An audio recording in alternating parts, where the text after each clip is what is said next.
히브리서 13장 1절에서 7절 말씀 봅니다. 히브리서 13장 1절에서 7절 말씀 우리 다 같이 읽겠습니다. 시작. 형제 사랑이를 계속하고 손님 대접하기를 잊지 말라. 이로써 부지 중에 천사들을 대접한 이들이 있었느니라. 너희도 함께 갇힌 것 같이 갇힌 자를 생각하고 너희도 몸을 가졌은즉 학대받는 자를 생각하라. 모든 사람은 결혼을 귀히 여기고 친도를 더럽히지 않게 하라. 음행하는 자들과 간음하는 자들을 하나님이 심판하시리라. 돈을 사랑하지 말고 있는 바를 족한 줄로 알라. 그가 친히 말씀하시기를 내가 결코 너희를 버리지 아니하고 너희를 떠나지 아니하리라 하셨느니라. 그러므로 우리가 담대히 말하되 주는 나를 돕는 이시니 내가 무서워하지 아니하겠노라. 사람이 내게 어찌하리요 하노라. 하나님의 말씀을 너희에게 일러주고 너희를 인도하던 자들을 생각하며 그들의 행실의 결말을 주의하여 보고 그들의 믿음을 본받으라. 아멘. 자, 이제 어느덧 히브리서 이제 마지막 장까지 왔습니다. 자, 이제 13장은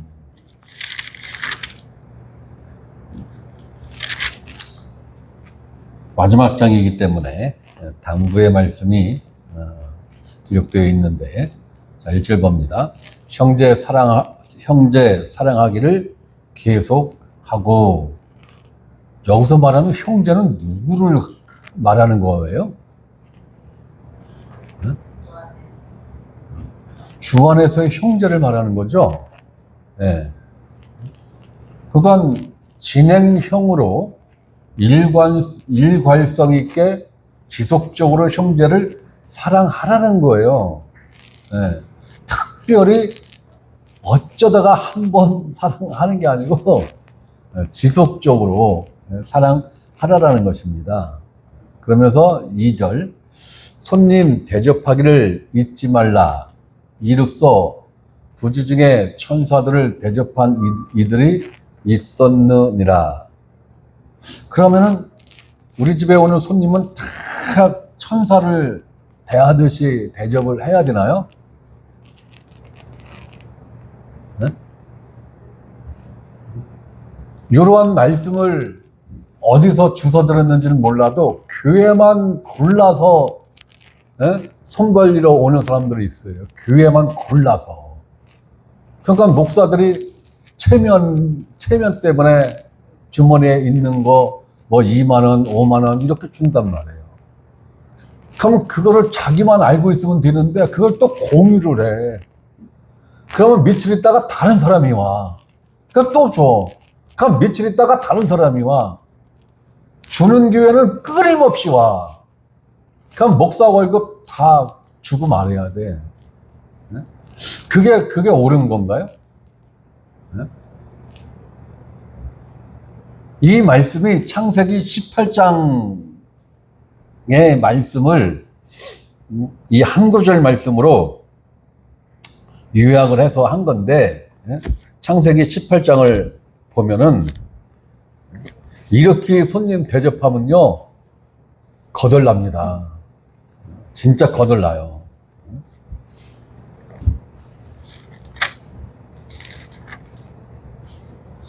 창세기 18장 1절부터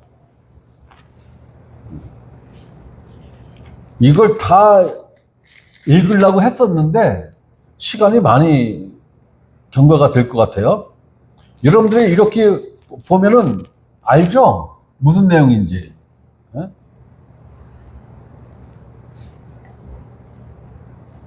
이렇게 손님 대접하면은 집안 살림 거덜납니다. 네. 아브라함은 양떼, 소떼를 자기가 갖고 있었어요. 네? 수천 마리를 갖고 있었기 때문에 그 중에서 한두 마리 잡아서 이렇게 대접을 한다고 그래서 자기 살림에 표도 안 나요. 네? 오늘날 송아지 한 마리 값이 얼마인지 아세요? 저도 정확하게 모르겠는데 한 3, 400만 원 할 거요. 못 돼도 송아지 한 마리에. 에? 아니, 송아지는 그렇다고 쳐. 돼지 한 마리도 건 100만 원 가까이 갈 거요, 지금. 에? 우리 심영재님, 내가 집에 갈 때니까 돼지 한 마리 잡아줄래요? 에?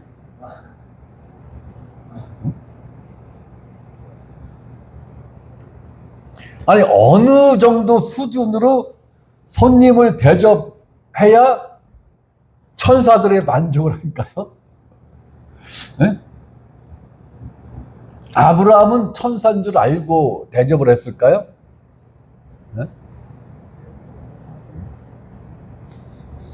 이렇게 대접을 하고 하면서 사라에 대한 잉태 고지를 받잖아요. 그죠? 네, 잉태 고지를 받습니다. 3명이 왔죠. 그죠? 네? 그 중에 한 명이 누구예요?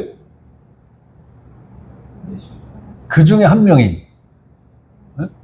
하나님이죠. 그래서 내가 여기까지 왔는데 아브라함 너한테 선물을 좀 하나 줘야겠다. 내가 하고자 하는 걸 친구인 네가 몰라서 되겠니? 소돔성을 멸망시키려고 멸망시킬 거야. 그러니까 아브라함이 정신이 번쩍 났죠. 거기 누가 살고 있었죠? 자기 조카 롯이 거기 살고 있었잖아요. 그러니까 그분이 예수님이란 말이에요.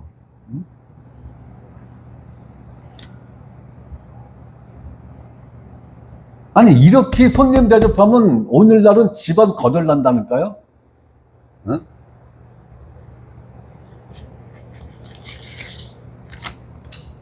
모르겠습니다. 어느 정도 수준에서 손님을 대접을 해야 하는 건지, 그리고 이것들이 천사다 생각하고 손님을 대접해야 되는 거잖아요. 이것들이 천사일 거야. 이것들이 천사야. 그러니까 우리가 뻔히 아는 사람 사이에서는 천사일 리가 없죠. 그죠? 그러니까 태어나서 처음 보는 생명부지의 사람을 이렇게 대접을 해야 되는 거예요. 그게 오늘날 가능할까요? 생명부지 태어나서 처음 본 사람인데 자기 집안으로 영접을 해서 소고기를 정육점에서 소고기를 끊어다가 그렇게 극진하게 대접을 해야 하는데 그게 가능할까요? 여러분들은 어느 정도 수준에서 대접을 할 수 있겠습니까? 아브라함 수준에서 할 수 있겠어요?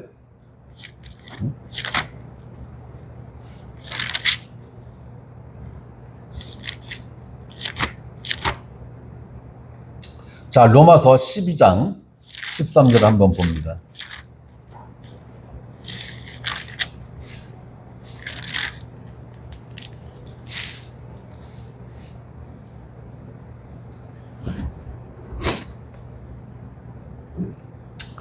자, 히브리서 13장 1절, 2절 말씀을 이 로마서 12장 13절 말씀으로 이해를 하면 될 것 같습니다.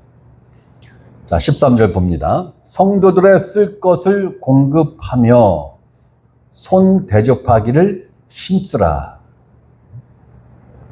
그러니까 여기서도 손님은 그리스도 안에 있는 누군가죠. 그렇게 이해를 해야 될 것 같습니다. 성도들의 쓸 것을 공급하며. 그러면 성도들의 쓸 것을 공급하며 이렇게 되어 있는데, 성도들의 쓸 것을 공급하면은 개인적으로 뭔가를 도와주라는 거예요? 아니면 교회 공동체에서 필요한 뭔가를 공급하라는 걸까요? 두 개 다일까요? 손 대접하기를 힘쓰라. 이거는 개인적인 관계에서의 대접을 말하는 것 같아요. 그죠? 문맥상으로 이렇게 봤을 때. 손 대접하기를 힘쓰라. 이거는 개인적으로, 개인사적으로 그렇게. 그런데 성도들의 쓸 것을 공급하며 이거를 개인적인 성도들을 위한 일로 생각하면은 모든 교회 성도들을 교회에서 다 먹여 살려야 되는 거예요. 그죠? 직업 없는 사람은 직업 훈련시켜서 취업시켜줘야 되고, 이것도 저것도 안 돼서 떼거리가 없는 사람들은 교회에서 아예 그냥 아침, 점심, 저녁 떼거리를 공급해줘야 되는 거예요. 그죠? 문자적으로 봤을 때. 그죠? 그런 건 아닌 것 같아요. 그런 건 아닌 것 같고, 교회 공동체에서 성도들이 필요한 부분들. 그러니까 지금 오늘날로 이렇게 보면은 우리가 매 주일날 점심 식사를 하잖아요. 그죠? 근데 지금 교회 형편이 안 되니까 점심 식사 준비하는데 10원 한 장 도움을 못 주고 있단 말이에요. 교회에서. 그럼 그거를 각자 개인 100% 개인 부담해서 지금 매 주일날 아주 점심 식사를 아주 아름답고 맛있게 그렇게 지금 준비가 되고 있는데, 저희들은 지금 충분히 지금 이 말씀대로 지금 하고 있다고 저는 생각을 해요. 우리 교회 지체들이. 그 성도들의 쓸 것을 공급하며 손 대접하기를 힘쓰라. 이 말씀으로 히브리서 13장 1, 2절 말씀을 이해를 하시면은 될 것 같습니다. 자, 히브리서 13장 3절 말씀을 봅니다. 히브리서 13장 3절 말씀. 너희도 함께 갇힌 것 같이 갇힌 자를 생각하고 너희도 몸을 가졌은즉 학대받는 자를 생각하라. 이 말씀을 다른 말씀으로 이렇게 연결 지어서 생각해 볼 수 있는 말씀이 뭐가 있을까요? 너희도 함께 갇힌 것 같이 갇힌 자를 생각하고 너희도 몸을 가졌은즉 학대받는 자를 생각하라. 저는 내 이웃을 내 몸과 같이 사랑하라. 그죠? 그 말씀과 저는 좀 맥이 좀 닿는 것 같습니다. 내 이웃 사랑하기를 내 몸과 같이 하라. 자, 4절. 모든 사람은 결혼을 귀히 여기고 침소를 더럽히지 않게 하라. 음행하는 자들과 간음하는 자들을 하나님이 심판하시리라.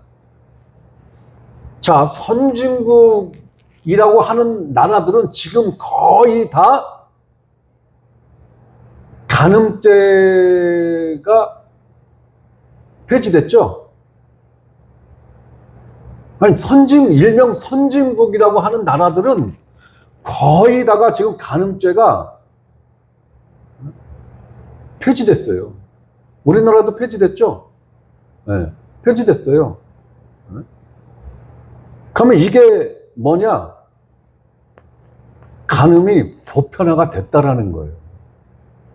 네.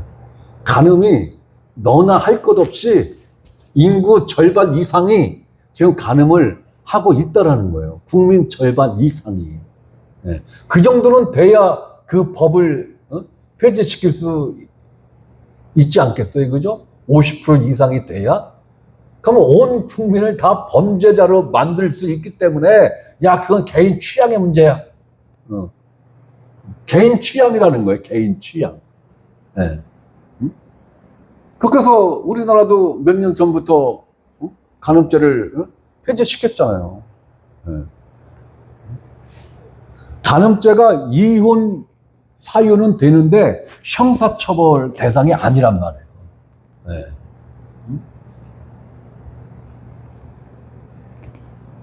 그런데 하나님은 모든 사람입니다.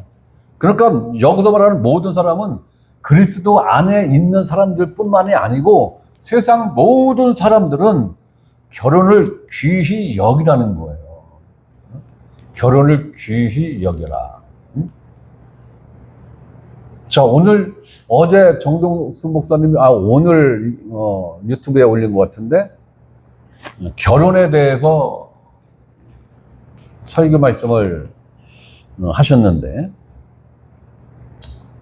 결혼에 있어서 다른 순서는 다 빼도 되고, 다 생략해도 되는데, 이거 딱 한 가지만큼은 생략하면 안 되는 게 있다라고, 아주 힘을 줘서 말씀을 하시던데, 저도 그거 100% 공감을 해요. 뭘까요?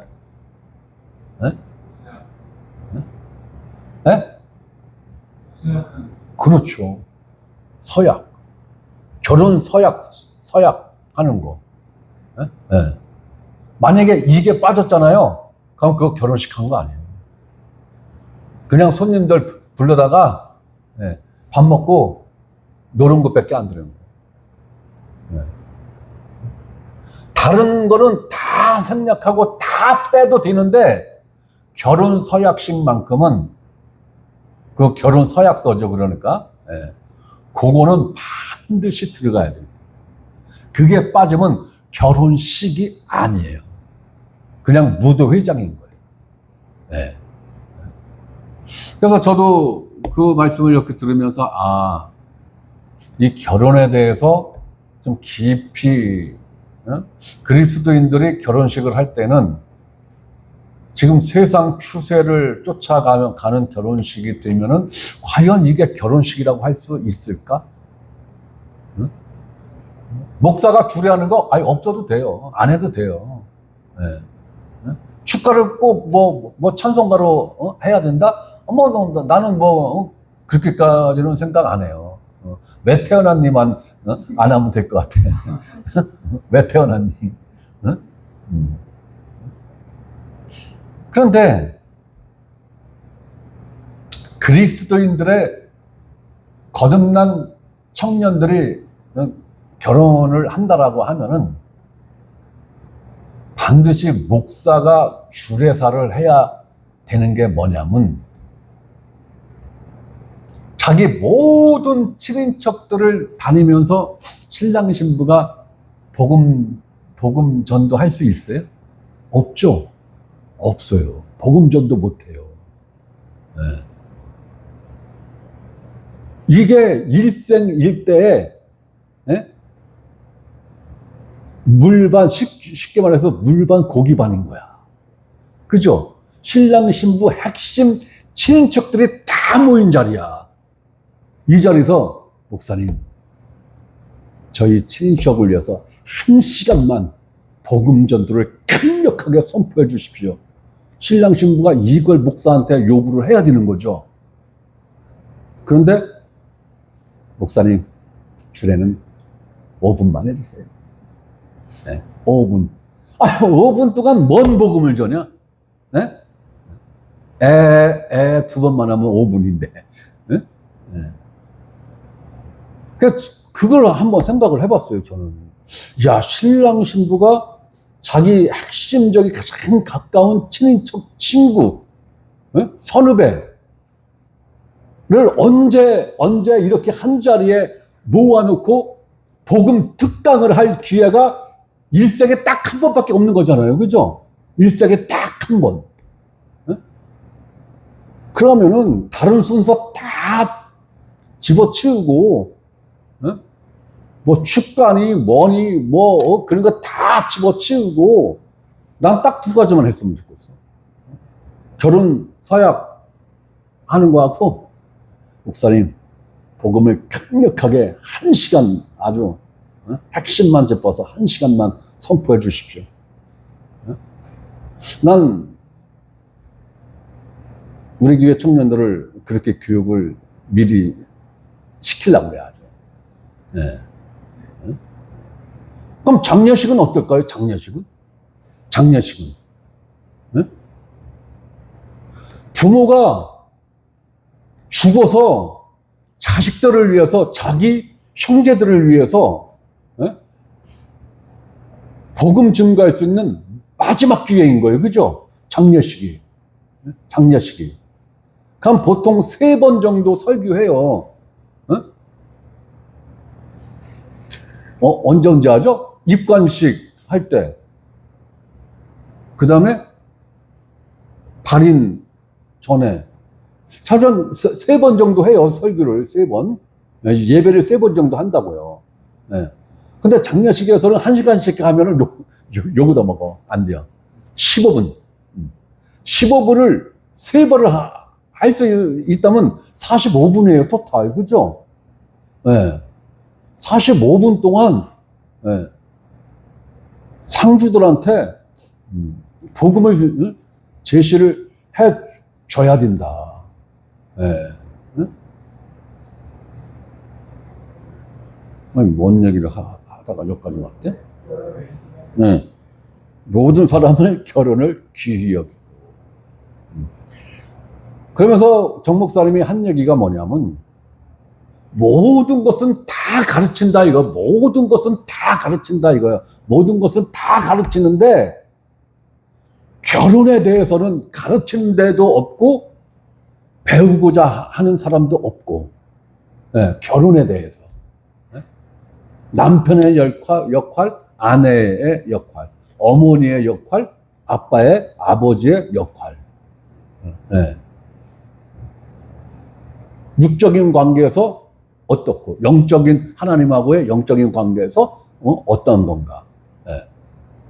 오늘 그 설교를 이렇게 들으면서 운전을 하는데, 제가 굉장히 많은 것을 생각을 했어요. 아, 그렇구나.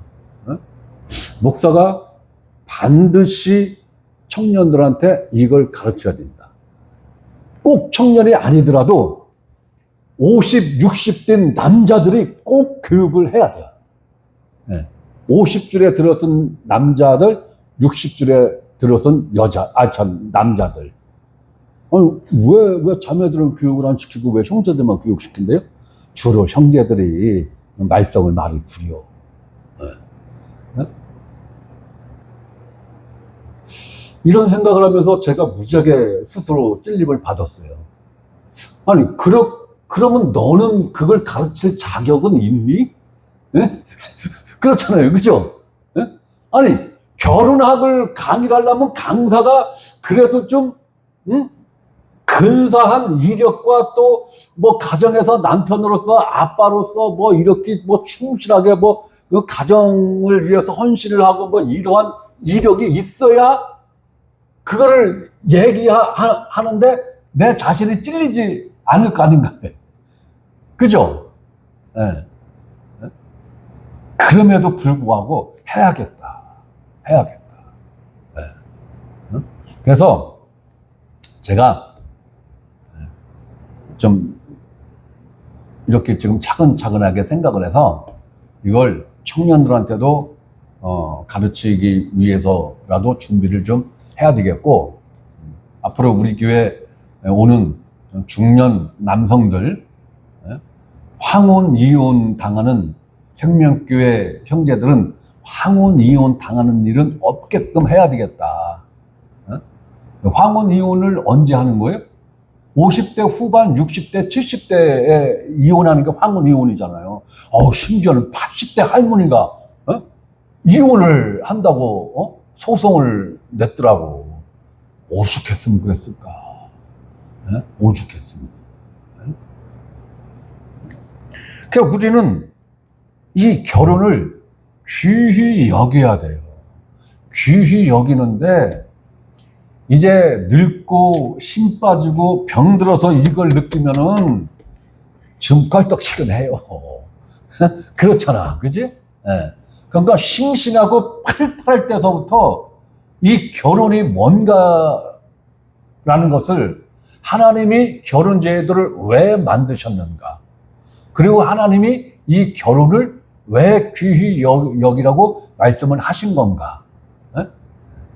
이것을, 아니, 청년 때 이것을 가르쳐서 결혼하면서부터 남녀가 그리스도 안에서 그리스도의 사랑 안에서 가정을 꾸려나가면은, 알콩달콩 얼마나 재미나게, 유익한 삶을, 살겠는가. 이걸 생각하니까, 내가 어떻게 살아왔는지는 그걸 교본 삼아서 나는 이렇게 못했다. 나는 이렇게 못했다. 라는 것을 교본 삼아서, 이 결혼에 대한 이 규제를, 좀 만들어 봐야 되겠다. 그래서 생명교회 오는 청년들이나 중장년들이 결혼 생활을 원만하게 잘 할 수 있는 그리스도 안에서의 결혼 지침서 같은 걸 한번 만들어 봐야 되겠다. 오늘 그런 생각을 좀 했었어요. 자, 5절을 봅니다. 자, 그러면서 5절, 돈을 사랑하지 말고, 돈을 사랑하지 말라는 거예요. 자, 신약 성경에서 하나님의 가장 강력한 경쟁 라이벌로 등장한 존재가 누구예요? 네? 원이죠. 돈이에요. 돈. 심지어는 이런 말까지 했어요. 돈을 사랑함이 일만하게 뿌리니라. 뿌리라는 거예요, 뿌리. 뿌리라는 얘기는 뭐예요? 근본이라는 거잖아요. 1만 가지 악의 근본이다. 그러니까 돈을 사랑을 하게 되면 1만 가지의 죄의 열매가 맺힌다는 거잖아요. 1만 가지. 네? 아니, 우리가 죄 짓는 항목을 한번 여러분들 카운터 해봤어요? 1만 가지가 될까요? 우리가 죄를 짓는 항목이 1만 가지가 될까요? 네? 1만 번 죄 짓는 건 아주 능숙하고 쉽게 1만 번 죄를 짓는데 1만 가지의 항목에 대해서 죄를 과연 지을 수 있을까? 못 지을 거요? 1만 가지 안 돼요. 우리가 죄 짓는 거 몇 가지 안 돼요. 그 항목을 따져보면은 몇 가지 항목이 안 된다고요.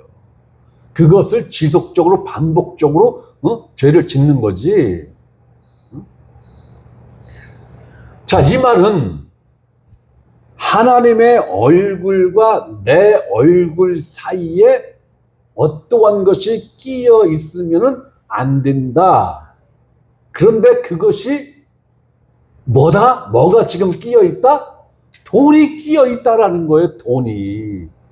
그러니까 내가 하나님을 보는데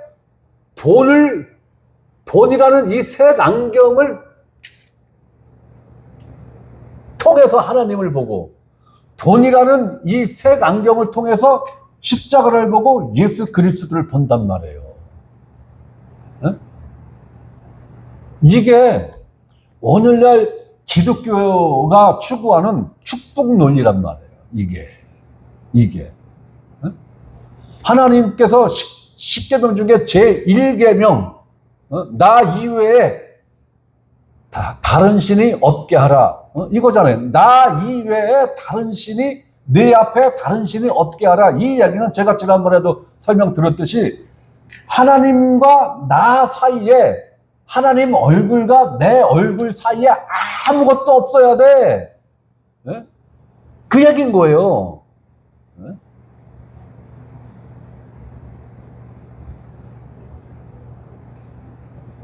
결국은 돈과 하나님을 겸하여 사랑할 수 없다. 그런데 우리 인간들은 돈을 사랑하기 때문에 하나님을 사랑하는 척 하는 거란 말이에요, 지금. 네. 내가 목표로 하고 내가 얻고자 하는 이 돈에 대한 축복, 물질에 대한 축복을 얻어내기 위해서 하나님을 사랑하는 척 한단 말이에요. 네?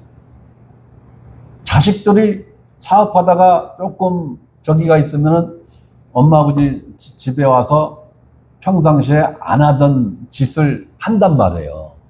네? 그러고 나서 실컷 엄마 아버지한테 립 서비스를 하고 뭔 얘기를 해요? 예? 돈 좀 융통해 주세요. 예. 그러한 논리로 우리가 지금 하나님을 섬기고 있다라는 거예요. 예.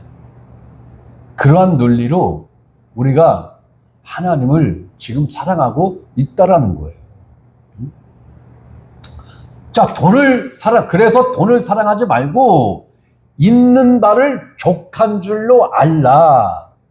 지금 현재 내가 갖고 있는 그 수주를 족한 줄로 알라라는 거예요. 족한 줄로 알라. 자, 자족만이 돈의 마법으로부터 자유할 수 있다는 말씀인데, 이 비결을 성경에서 가장 피부적으로 깨달은 사람이 누구일까요? 네? 사도 바울이죠.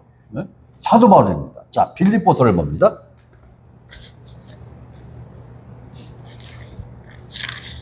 빌립보서 4장 10절에서 13절 말씀을 봅니다.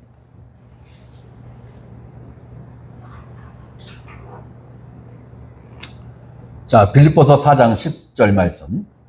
내가 주 안에서 크게 기뻐함은 너희가 나를 생각하던 것이 이제 다시 싹이 남이니 너희가 또한 이를 위하여 생각은 하였으나 기회가 없었느니라. 내가 궁핍함으로 말하는 것이 아니니라. 어떠한 형편에든지 나는 자족하기를 배웠노라. 나는 비천에 처할 줄도 알고 풍부에 처할 줄도 알아. 모든 일 곧 배부름과 배고픔과 풍부와 궁핍에도 처할 줄 아는 일체의 비결을 배웠노라.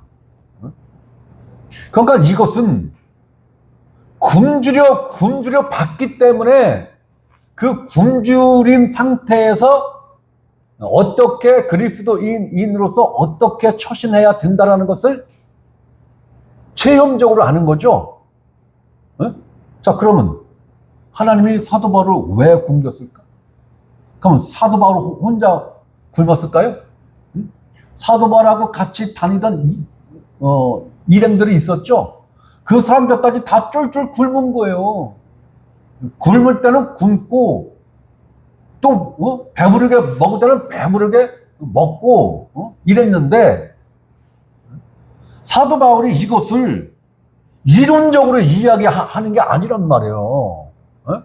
자기 자신이 몸소 체험을 통해서 체득한 그것을 지금 이야기를 하면서 13절에 이렇게 말씀을 하는 거예요. 내게 능력 주신 자 안에서 내가 모든 것을 할 수 있느니라. 이 말씀을 사업하는 사람들이 굉장히 많이 사랑하는 말씀이에요. 그죠? 네. 근데 보세요. 하나님이 사도 바울에게 어떠한 능력을 줬어요? 궁핍에 처할 줄 아는 능력을 줬죠? 에이, 그게 뭔 능력이에요? 아니, 봐요. 10절서부터 10절, 11절, 12절을 잘 읽어보라고요. 그러면서 13절에 내게 능력 주신 자 안에서 궁핍함에 하나님이 쳐 밀어서 사도 바울과 그 일행들을 그 궁핍함에 대한 처세를 몸으로 체득하게 하신 거죠. 네. 이 얘기는 뭐냐? 일주일 굶겨놓은 사자굴에 사람을 집어 던져 놓고 네가 알아서 살아나와. 이 얘기하고 똑같은 거죠. 똑같은 거예요. 사도 바울이 이야기하는 건 뭐냐? 그 배고픔 상황, 궁핍한 상황에서 내가 그것을 끝까지 견뎌내고 거기서 뭔가 내가 체험적으로 그런 것을 승화시킬 수 있는 내 안에 내적 능력이 생겼는데, 그것이 내 자체에서 생긴 능력이 아니라 하나님이 내게 준 능력으로 배고픔도 궁핍함에 처하는 그 능력을 누가 줬다는 거예요? 하나님이 줬다는 거예요. 혹은 배부르고 배부르고 모든 것이 형통할 때 형편이 넉넉함에 대해서도 내가 일체의 자족의 비결을 배웠다. 이건 뭐예요? 넉넉하니까 싹 먹고 마시고 하자. 이거 아니었죠. 그죠? 아닌 거예요. 넉넉할 때도 굶주리고 배고픈 그때와 마찬가지로 절제된 삶을 살았다라는 얘기인 거예요. 내가 이렇게 할 수 있었던 것은 내게 능력 주신 자 안에서, 누구 안에서? 예수 그리스도 안에서 내가 모든 것을 할 수 있느니라. 그럼 내 안에서 그 일을 감당해내고 내가 극복해낼 수 있는 능력을 누가 줬다라는 거예요? 예수 그리스도가 줬다라는 거예요. 예수 그리스도가. 우리는 이 말씀을 잘 생각해야 돼요. 오늘날 기독교는 만사형통. 만사형통. 오늘날 기독교 축복관으로 이 사도 바울을 보면 사도 바울은 저주받은 사람이에요. 진짜 저주받은 사람이라고 해서 사도 바울은.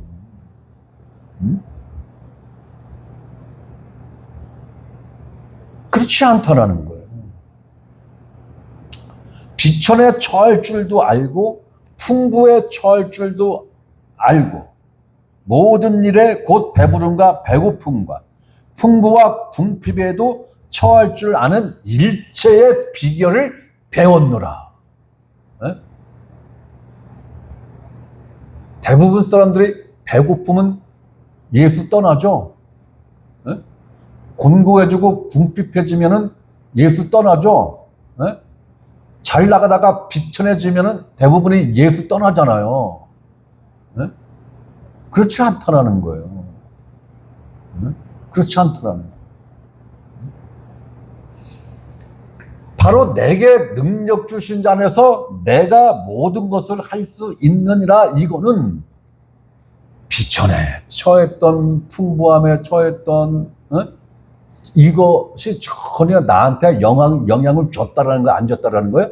안 줬다라는 거예요.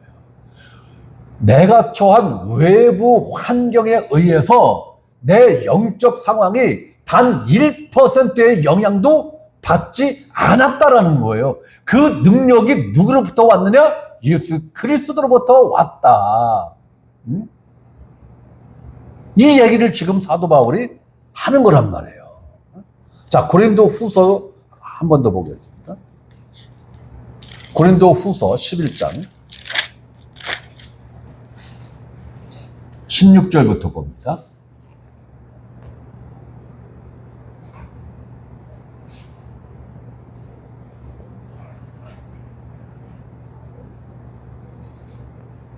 자, 고린도 후서 11장 16절부터 봅니다. 내가 다시 말하노니 누구든지 나를 어리석은 자로 여기지 말라.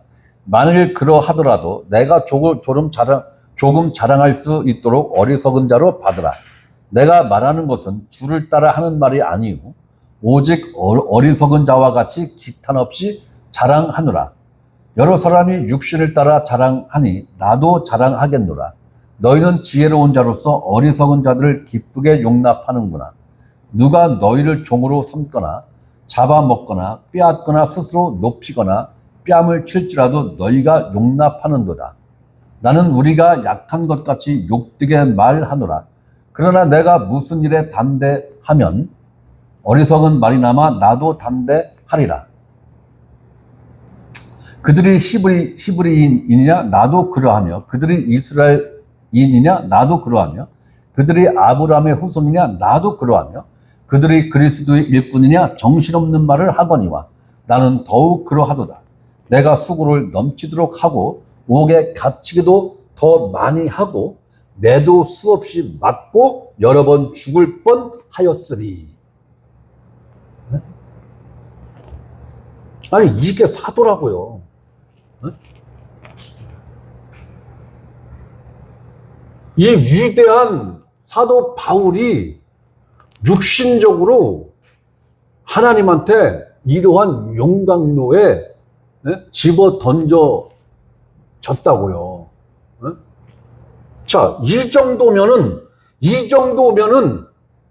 오늘날 예수 믿을 사람 과연 몇 퍼센트나 남을까요? 이 정도면?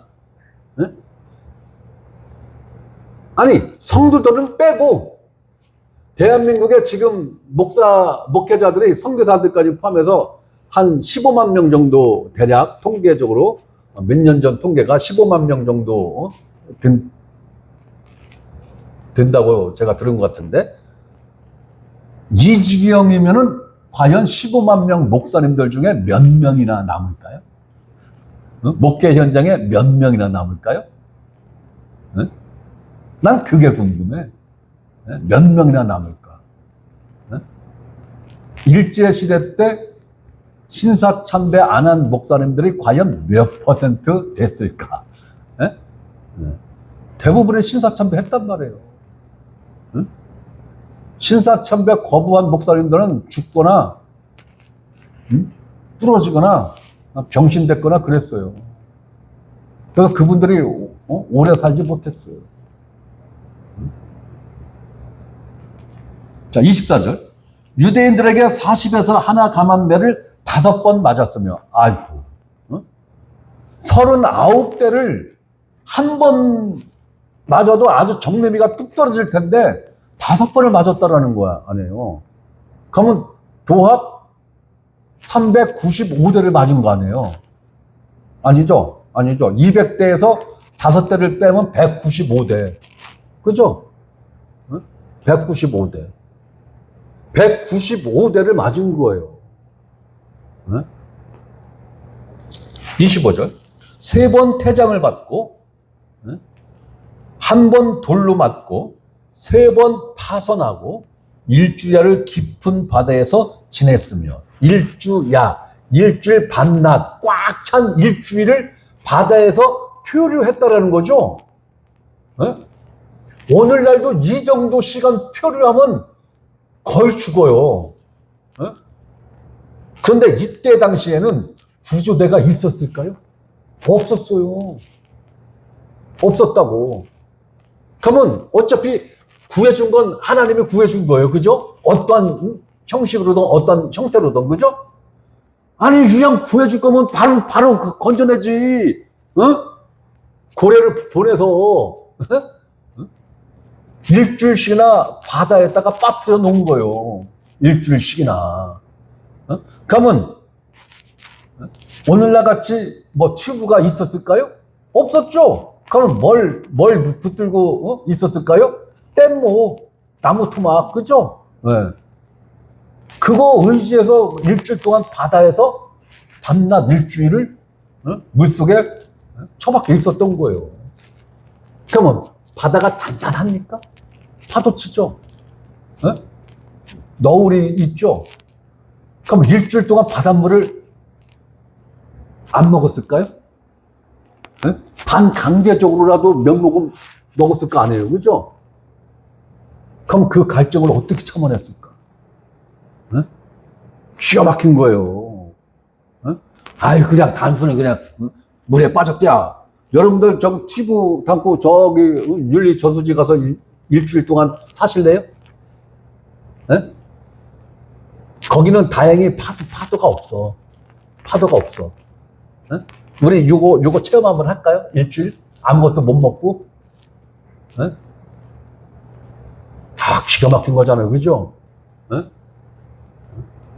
이러한 일을 오늘날 목사들이 밥 먹듯이 당한다라고 한다면 과연 목사로 몇 명이나 목회 현장에 남아 있을까? 저는 그래도 몇 명은 있을 걸로 봅니다. 몇 명은 있을 걸로 봐요. 3번 파선하여 일주일을 깊은 바다에서 지냈으며, 아이고, 세상에 사도 바울은 마음도 넓어 바다에서 지냈대. 네? 26절. 여러 번 여행하면서 강의 위험과 강도의 위험과 동족의 위험과 이방인의 위험과 시내의 위험과 광야의 위험과 바다의 위험과 거짓 형제 중에 위험을 당하고 또 수고하며 애쓰고 여러 번 자지 못하고 주르며 목마르고 여러 번 굶고 춥고 헐벗었노라. 이 외에 일은 고사하고 아직도 날마다 내 속에 눌리는 일이 있으니 곧 모든 교회를 위하여 염려하는 것이다. 자, 이 나열한 이 모든 것보다 사도 바울 마음에서 더 어려운 문제가 뭐라는 거예요? 너희들을 내가 생각하는 거. 교회들을 내가 생각하는 거. 결국은 사도 바울이 전도한 그 영혼들과 교회를 염려하는 마음으로, 걱정하는 마음으로 그 모든 것을 견뎠다라는 거죠. 바로 그게 내게 능력 주시는 자 안에서 내가 모든 것을 할 수 있느니라, 그 말씀인 거예요. 그러니까 내게 능력 주신 자 안에서 내가 모든 일을 할 수 있느니라, 이 말씀을 이렇게 표현해서 미안합니다. 개나 소나 아무런 상황에다가 갖다 붙여놓고 쓰는 미슈입니다 해봤자 아무 역사 없어. 아무 일 없다니까요. 망하려면 망이야. 부도 날려면 부도 나는 거고, 그런 거예요. 자, 그러면서 30절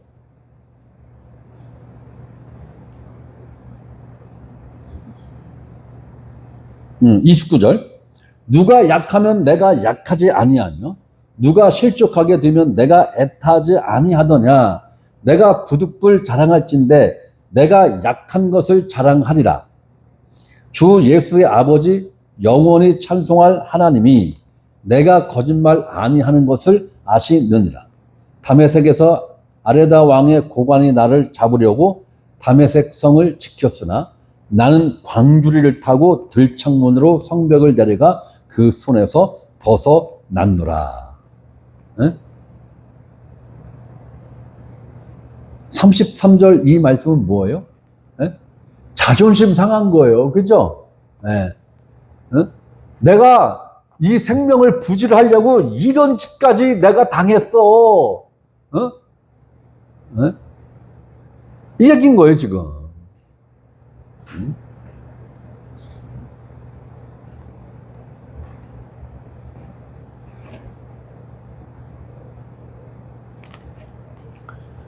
자, 있는 바를 족한 줄로 알라. 이 말씀은 풍부한 상태에서의 자족을 하라는 것일까요?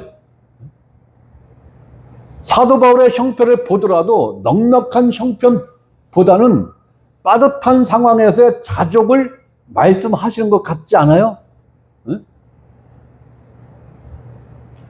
우리가 형편이 넉넉하지 못하다 해도 우리 믿음의 선진들보다는 이 시대를 살아가는 우리들의 형편이 그래도 조금은 더 넉넉한 편이지 않을까요?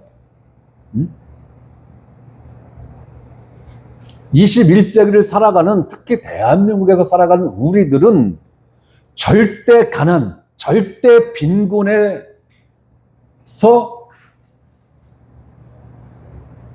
내가 가난하다라고 느끼는 것보다도 상대적 빈곤 때문에 우리는 더 가난하다라는 것을 느끼는 것이 아닐까.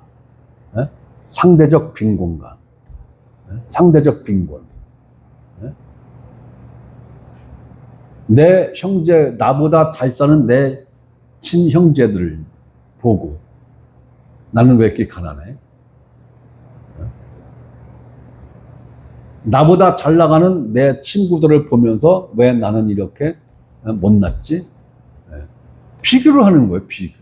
비교.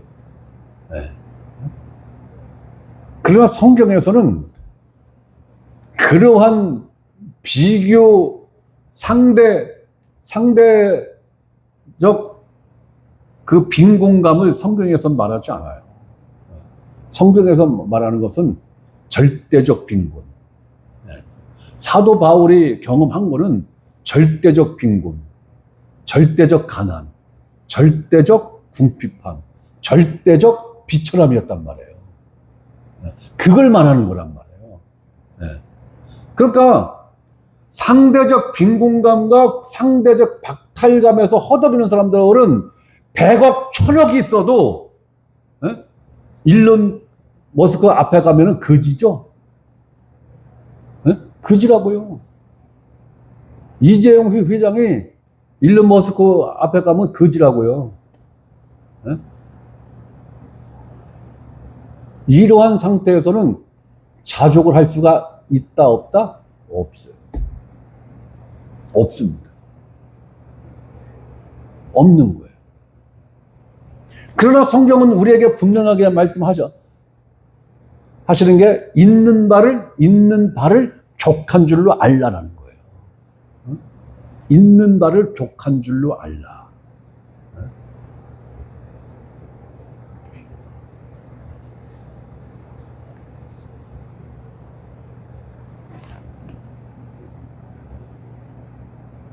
그러면서 이어서 하시는 말씀이 그가 친히 말씀하시기를 내가 결코 너희를 버리지 아니하고 너희를 떠나지 아니하리라 하셨느니라.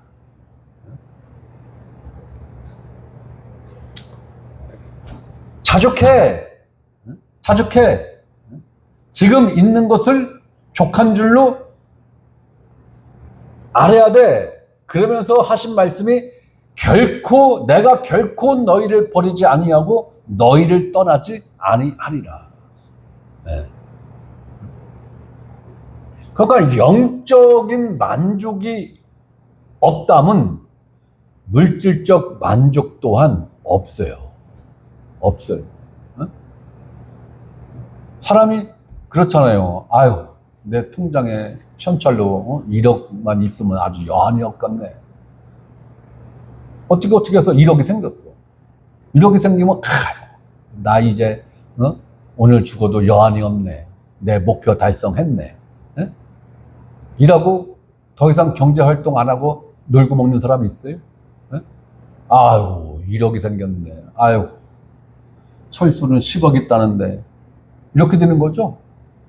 또 피나는 노력을 해서 10억을 벌었어. 10억을 벌고 보니까 100억을 갖고 있는 놈이 또 눈에 들어오네. 쫙 하고 노력해서 100억을 또 벌었어. 그랬더니 1000억 있는 놈이 또 눈에 들어오네. 1000억 벌다가 10원도 못 쓰고 죽었어. 이것이 인생이잖아요. 영적 만족이 없는 사람은 바로 밑빠진 독인 거예요. 영적 만족이 있는 사람이 현재 내게 있는 것을 자족할 수 있는 그 내적 능력이 있는 사람들인 것입니다. 그가 물질로 만족하는 게 아니라 예수로 만족하고 하나님으로 만족하고 진리로 만족하고 성령 충만한 것으로 만족하는 사람들이 성도에 쓸 것을 공급하고 손 대접하기를 힘쓰는 삶을 자연스럽게 누가 하라고 해서가 아니라 그렇게 자연스럽게 행함이 이루어진다라는 거예요. 자, 그러면서 6절을 봅니다. 히브리서입니다. 그러므로 우리가 담대히 말하되 주는 나를 돕는 이시니 내가 무서워하지 아니하겠노라. 사람이 내게 어찌하리요 하노라. 주는 나를 돕는 이시니. 우회절에서는 뭐라 그랬어요? 바로 내가 결코 너희를 버리지 아니하고 너희를 떠나지 아니하리라. 그러면서 주는 나를 돕는 이시니 내가 무서워하지 아니하겠노라. 사람이 내게 어찌하리요. 만유를 창조하시고 만유의 주인이신 예수님이 우리를 버리지 아니하시고 떠나시지도 않는 것으로, 즉 만유를 소유하였기 때문에 자족할 수 있다라는 거예요. 있는 것으로, 있는 것을, 현재 있는 것을 족한 줄로 아는 사람들은 바로 예수 그리스도 안에서 그리스도가 주신 능력으로 모든 것을 할 수 있느니라라는 이 믿음을 소유한 사람들만이 향유할 수 있는 능력이라는 거예요. 그러면서 7절, 하나님의 말씀을 너희에게 일러주고 너희를 인도하던 자들을 생각하며. 이 존재들이 누구예요? 이 당시에 히브리인 그리스도인들에게 말씀을 가르치고 인도한 두 부류의 존재들이 있었죠. 한 부류의 사람은 정상적인 복음을 가르친 사도들, 또 한 부류는 복음 플러스 율법을 지켜야 한다는 것을 가르친 지도자들이 있었죠. 이 두 부류의 선생들을 잘 생각해 보라는 거예요. 이 두 부류 모두를 오늘날로 보면은 누구로 생각해 볼 수 있을까요? 목사들이죠? 네. 사도 바울은 복음을 정상적으로 가르친 자들도 잘 생각해 보라는 것이고, 복음의 율법을 더하여 가르친 자들에 대해서도 잘 생각해 보라는 거예요. 그거 아무 생각 없이 교회 다니면 된다 안 된다? 아무 생각 없이 설교를 들으면 된다 안 된다? 안 된다라는 거예요. 생각하고 또 생각하고.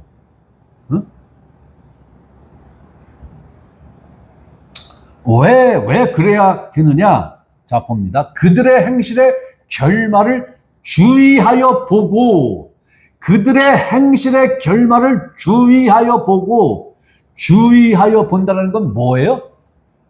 집중해서 세밀하게 관찰하여 살펴본다는 그 말씀이잖아요. 그죠?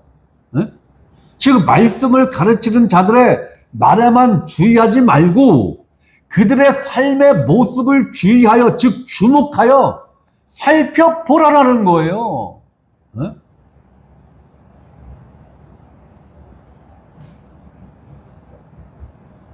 결국은 뭐예요? 언행일치가 돼야 된다는 거예요. 언행일치가 돼야 된다는 거예요. 그러면서 그들의 믿음을 본받으라. 그들의 믿음을 본받으라. 그러면 여기서 사도 바울의 믿음을 본받으라는 거예요? 복음 플러스 율법을 가르친 자들의 믿음을 본받으라는 거예요? 네?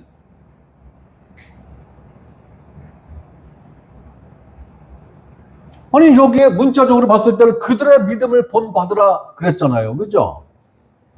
여러분들, 이태석 신부 알죠? 본즈인가요? 그 애명이? 별명이? 이 신부님 때문에 그 나라 국민 중에 상당수가 예수를 믿어요. 예수를 믿는다고요. 형식적으로는 예수를 믿는다고요. 그거는 성경에서 말하는 예수를 믿는 게 아니라 그 신부님을 예수로 대체해서 그 신부를 믿는 거예요. 그 신부를 믿는 거라고요. 그 아프리카에서 그러면 이태석이라는 이 신부를 아예 그냥 근본서부터 아예 싹 모든 근거를 싹 없애버리면 그 사람들 예수 믿을까요? 안 믿죠? 안 믿는 거예요. 결국은 이태석 신부가 예수로 대체된 예수를 믿는 거예요. 이건 예수를 믿는 게 아니에요. 이태석 신부를 믿는 거예요. 우리는 그러한 믿음을 가지면 100% 망합니다. 자, 그들의 믿음을 본받으라.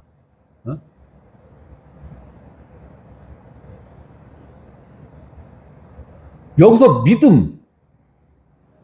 믿음이 뭐예요? 믿음이 뭐예요? 성경에서 말하는 믿음의 주체가 뭐예요? 예수잖아요. 그들의 예수 그리스도를 본받으라. 여러분들은 이렇게 읽어야 돼요. 나의 믿음을 본받으라. 이건 뭐예요? 내가 믿는 예수를 본받으라. 이 얘기인 거예요. 양금모를 본받으면 여러분들 큰일 나는 거예요. 그죠? 본받을 게 따로 있지. 어떻게 나를 본받아? 지나가는 개도, 나를 아는 지나가는 개도 나 안 믿어요. 그들의 믿음을 본받으라. 그들의 예수 그리스도를 본받으라. 율법을 가르치는 자들은 그러면 결국은 누구를 어떠한 예수를 믿는다라는 거예요? 율법적 예수를 믿는 거죠? 그럼 이건 복음 아니죠? 오리지널 순수한 복음을 가르친 자들을 통해서는 어떠한 예수를 본받는 거예요? 복음적인 예수를 본받는 거예요. 이게 굉장히 중요한 거예요. 그러니까 목사는 인품이 좋아야 돼, 인자해야 돼, 친절해야 돼, 인상이 샤방샤방해야 돼. 이거 아니라고요.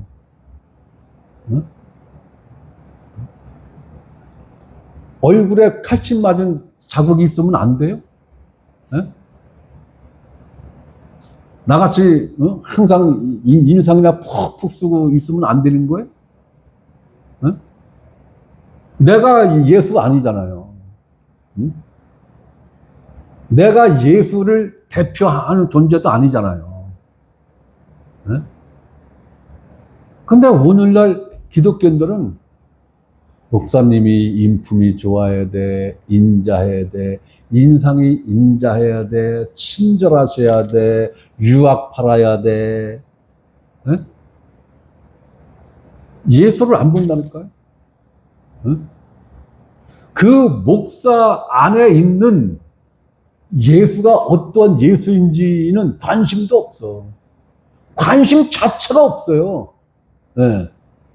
아니, 이 목사 안에 있는 그 생명 예수 그리스도가 어떠한 예수 그리스도를 믿고 있는지 이게 절대적으로 중요한 거죠. 근데 여기는 관심 없어요. 키가 180은 돼야 되고, 우리 양 목사처럼 올챙이 배같이 안 나왔으면 좋겠고, 근육질에 몸매였으면 좋겠고,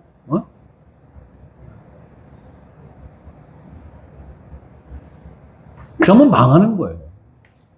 망하는 거예요. 망하는 거예요.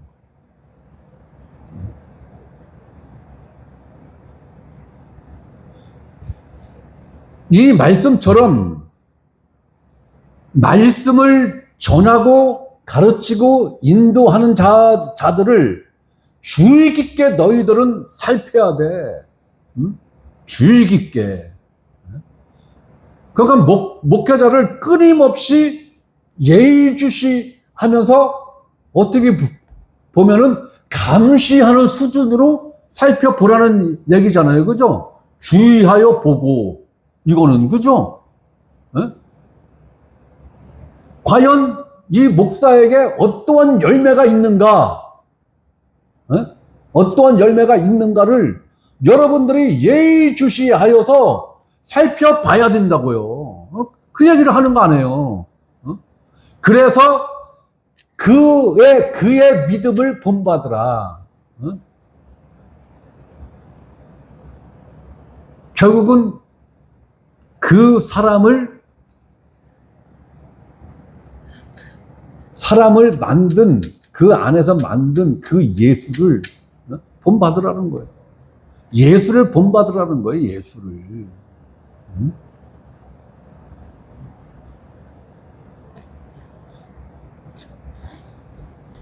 그럼 거꾸로 이 말씀을 뒤집어서 보면 그들의 믿음을 본받으라와 이 말씀을 뒤집으면 그들의 믿음을 본받지 말라도 담겨져 있는 거죠. 어? 본받지 말라는 거예요. 그들의 믿음을. 어? 율법을 가르치는 예수를 본받으면 안 된다는 거잖아요. 어? 그럼 율법을 전하는 목사를 가면 어떻게 해야 되는 거예요? 네? 능지처참 시켜야 된다는 얘기예요. 능지처참. 응?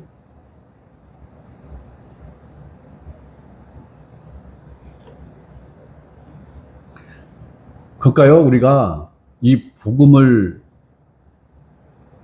알고 그 다음에는 이 복음을 지키는 일이 결코 쉬운 일이 아니에요.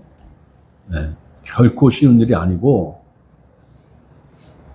교회에서 교회 구성원을 받아들이고 또 인정하고 하는 일에 대해서 굉장히 신중해야 돼요.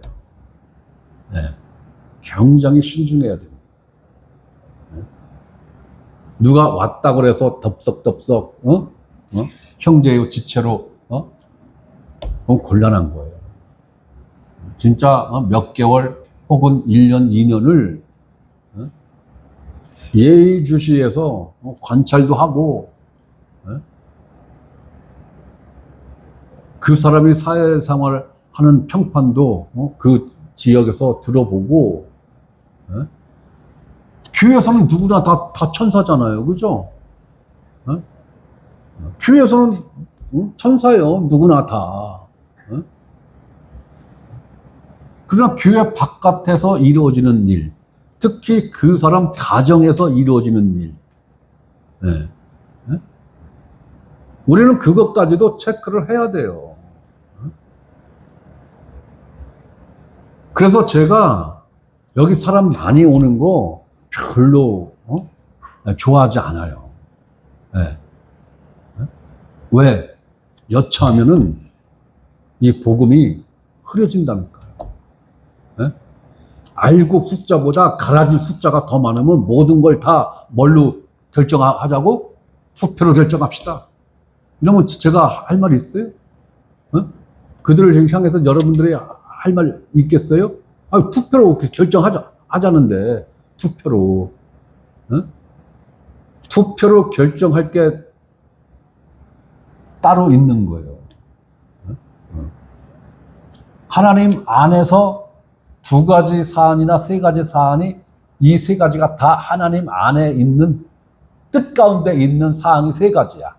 그런데 이 중에서 딱 한 가지만 선택해야 돼. 이럴 때는 다수결로 할 수 있어요. 이럴 때는. 그런데 한 가지는 하나님 뜻 안에 있고 한 가지는 하나님 뜻 밖에 있는데 이 두 가지를 안건으로 올려놓고 투표하자. 이러면 절대적으로 투표 안 합니다. 왜? 마귀 작전에 당하는 거니까. 이런 경우는 투표할 수가 없는 거예요. 절대적으로 못합니다. 그래서 제가 교회 회원제로 하겠다라는 게 그러한 것을 최대한 방어를 하기 위한 방책인 거예요. 저도 뭐 오자마자 뭐 다 뭐 계좌번호 알려주고, 연보하세요. 하면 뭐, 얼마나 좋아요, 나도. 그러나, 그게 중요한 게 아니다. 교회 재정이 중요한 게 아니다. 이 복음을, 이 순수성을 우리가 지켜낼 수 있는 데까지는 최선을 다해서 지켜내야 된다라는 거예요. 그래서 제가 여러분들 보고, 전도 좀 하세요, 이제. 전도 좀 해요, 이제. 그렇게 안 하잖아요. 아마 안 할 거예요. 안 할 거예요.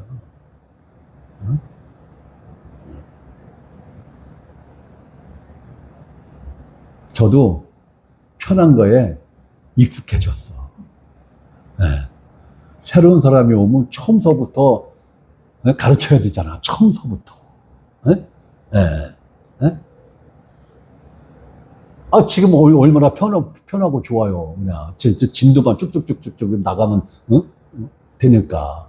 나는 지금 현재 멤버 요 10명으로 난 평생 그냥 쭉 갔으면 좋겠어. 10명 지금 현재 멤버 요 10명으로 그냥 쭉 갔으면 좋겠어. 그냥. 마음 졸릴 것도 없고 고민할 것도 없고 얼마나 또 좋아요. 나는 엄청 편하고 좋아요. 요때쯤 또 너 맛 좀 봐라 하고 또